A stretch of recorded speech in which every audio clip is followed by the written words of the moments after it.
at this point, we have our weighted integral, and we have the assumed shapes for the temperature and the weighting function. And our weighting function is arbitrary, but we have reduced the arbitrariness of the weighting function to the arbitrariness of the values at the nodes. So we want to satisfy this for an arbitrary weighting function of this shape. How do we do that? What we do is we do an integration by parts. So if you have forgotten your integration by parts, you might want to quickly look it up on the internet, and then this might make more sense.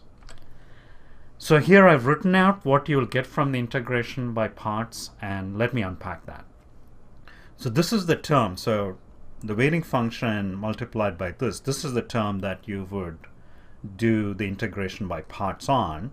So first you will get, you will integrate that, so you'll get dt dx, and then you'll evaluate, this product of this and the integral of that at the boundaries. So there's no integral happening in the first term, it's just an evaluation of the boundaries.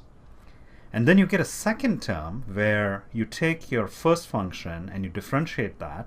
That's just the constant.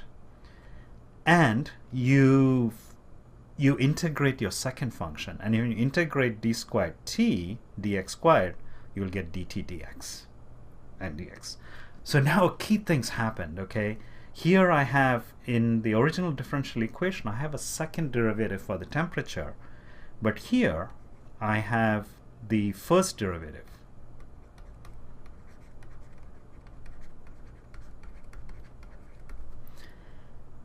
And I know that the second derivative doesn't behave very well, right? So second derivative is 0 everywhere, and it's not defined at the nodes. Whereas the first derivative is defined. It's discontinuous at the nodes. That's not a big problem when you're doing integration.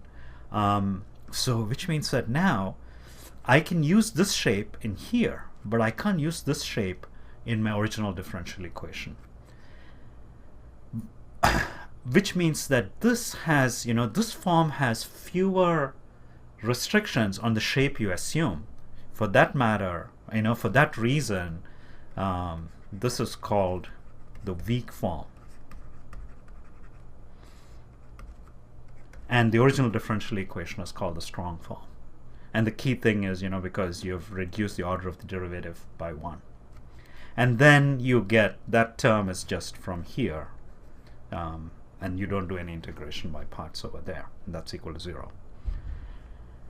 And next what we need to do is take these shapes and plug it into this and get our algebraic equations. So that's what we will look at next.